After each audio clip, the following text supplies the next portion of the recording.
क्या mutual fund सच में सही है? क्या म्यूचुअल फंड में इन्वेस्ट करके आप सच में वेल्थ बना सकते हो या फिर इंडेक्स फंड सही है? आपको इनमें से किस में इन्वेस्ट करना चाहिए और किन में इन्वेस्ट करके आप सच में वेल्थ बना सकते हो? इंडेक्स फंड या म्यूचुअल फंड, इन दोनों में अंतर क्या होता है और आपके लिए क्या सही है? ये सब कुछ हम डिस्कस करेंगे।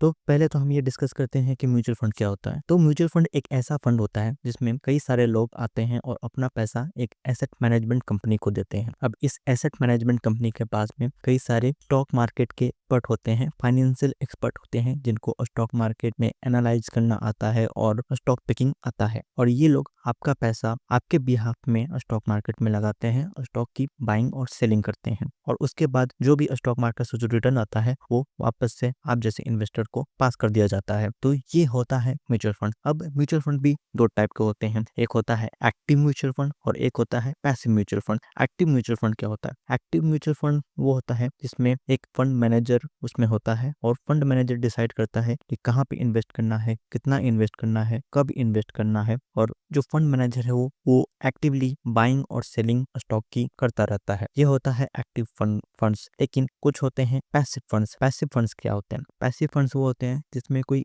फंड मैनेजर नहीं होता है। वो फंड सिंपली एक इंडेक्स को ट्रैक करता है। जैसे कि निफ्टी 50 का एक इंडेक्स है, तो निफ्टी 50 का जो इंडेक्स फंड है वो सिर्फ और सिर्फ निफ्टी 50 को ट्रैक करेगा। वो कोई भी फंड मैनेजर वहां पे एक्टिवली अपने दिमाग के हिसाब से बाइंग और सेलिंग नहीं करता है। और इसी पैसिव फंड के दो एग्जांपल होते हैं, एक होता है इंडेक्स फंड और दूसरा होता है ईटीएफ। तो हम ये जानेंगे कि इंडेक्स फंड और ईटीएफ क्या होता है। तो इंडेक्स फंड एक पैसिव फंड होता है और इसमें कोई भी फंड मैनेजर नहीं होता है। कोई भी फंड मैनेजर एक्टिवली ये डिसाइड नहीं कर रहा होता है कि मैं कितना पैसा कहाँ पे इन्वेस्ट करूं और कब इन्वेस्ट करूं। या ये फंड सिंपली इंडेक्स को ट्रैक करता है। अगर निफ्टी 50 में एचडीएफसी बैंक का शेयर 12% है तो निफ्टी 50 के इंडेक्स फंड में भी एचडीएफसी बैंक का शेयर 12% ही होगा। उसके अलावा फिर ईटीएफ क्या होता है? ईटीएफ भी इंडेक्स फंड से मिलता जुलता ही होता है, बस पर कितना होता है कि ईटीएफ स्टॉक मार्केट में ट्रेड होता है। म्यूचुअल फंड स्टॉक मार्केट में ट्रेड नहीं होता है, लेकिन जो ईटीएफ होता है वो स्टॉक मार्केट में ट्रेड होता है। जैसे कि मैं आपको एग्जांपल के लिए कुछ ईटीएफ के नाम बताता हूँ। जैसे कि निफ्टी 20 क्या करता है? वो निफ्टी 50 को ट्रैक करता है। जूनियर 20 क्या करता है? वो निफ्टी नेक्स्ट 50 को ट्रैक करता है। इंफ्रा 20 क्या करता है? वो निफ्टी इंफ्रा को ट्रैक करता है। आई टी 20 क्या करता है?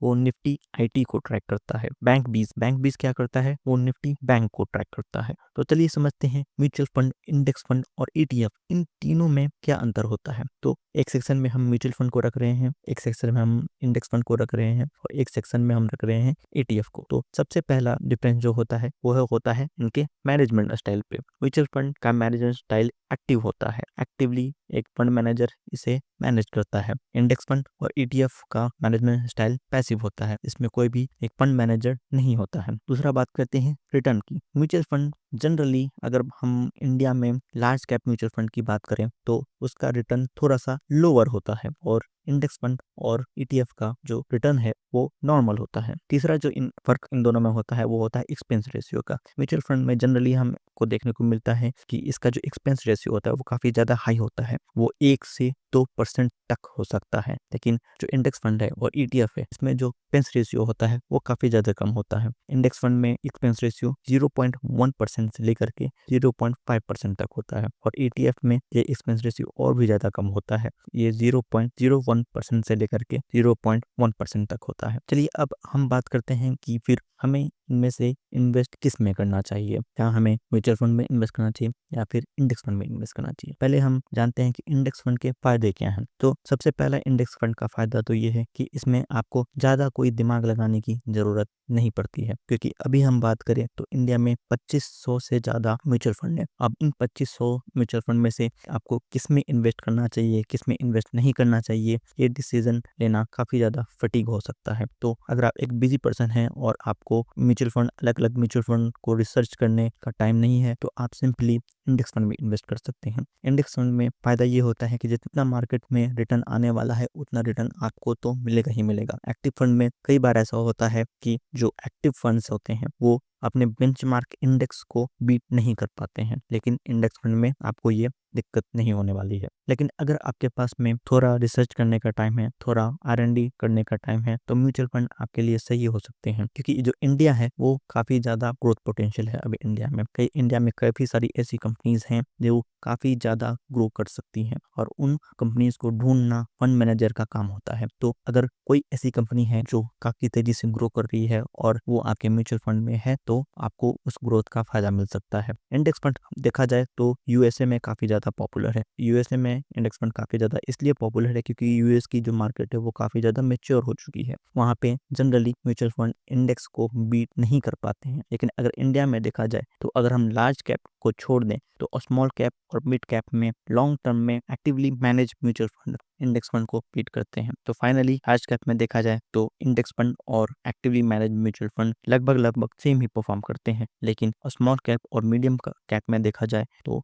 Actively mutual fund index fund को बीट करते हैं। उसके अलावा जो दूसरा पॉइंट है वो आपको कंसिडर करना चाहिए, वो है एक्सपेंस रेशियो, क्योंकि एक्सपेंस रेशियो काफ़ी ज़्यादा बड़ा फैक्टर है। अगर आप देखो तो एक्टिवली मैनेज म्यूचुअल फंड का जो एक्सपेंस रेशियो होता है वो काफ़ी ज़्यादा हाई होता है, और जो इंडेक्स फंड का जो एक्सपेंस रेशियो होता है वो काफ़ी ज़्यादा कम होता है। एक्सपेंस रेशियो कितना बड़ा फैक्टर बन सकता है ये समझने के लिए हम एक एग्जांपल से देखते हैं। दो दोस्त थे, रॉकेट और बुलेट। दोनों ने 10 लाख रुपए मार्केट में इन्वेस्ट किया। दोनों को जो रिटर्न मिला वो था 15%, और दोनों ने 20 साल तक मार्केट में इन्वेस्ट किया। अब 20 साल के बाद बस फर्क इतना था कि रॉकेट ने एक एक्टिवली मैनेज म्यूचुअल फंड में इन्वेस्ट किया था और बुलेट ने एक पैसिवली मैनेज म्यूचुअल फंड में इन्वेस्ट किया था, मतलब इंडेक्स फंड में इन्वेस्ट किया था। तो 20 साल के बाद दोनों का रिटर्न कितना हो सकता है? 20 साल के बाद रॉकेट का जो फाइनल कॉर्पस होगा वो होगा 1 करोड़ 28 लाख, लेकिन बुलेट का जो फाइनल कॉर्पस होगा वो होगा 1 करोड़ 59 लाख। तो कुल मिला के कितने लाख रुपए का फर्क पड़ रहा है सिर्फ और सिर्फ एक्सपेंस रेशियो के कारण। यहाँ पे हमने इन्वेस्टिंग अमाउंट सेम रखा है, यहाँ पे हमें जो पीरियड ऑफ इन्वेस्टमेंट है वो भी सेम रखा है, हमने बस एक चेंज की है वो है एक्सपेंस रेशियो। यहाँ पे हमने ये कंसिडर किया है कि जो एक्टिवली मैनेज म्यूचुअल फंड है उसमें जो एक्सपेंस रेशियो है वो है 1.5%, और जो इंडेक्स फंड है उसका एक्सपेंस रेशियो है 0.15%। तो आपको इन सब चीज़ों को कंसिडर करना पड़ेगा जब भी आप ये डिसीजन लेने वाले हो कि मुझे इंडेक्स फंड में इन्वेस्ट करना चाहिए या म्यूचुअल फंड में इन्वेस्ट करना चाहिए या फिर ETF इन्वेस्ट करना चाहिए। आई होप कि आपको ये इन्फॉर्मेशन पसंद आया होगा। अगर आपको पसंद आया हो तो लाइक शेयर सब्सक्राइब कीजिए। मैं मिलता हूँ आपको अगली बार।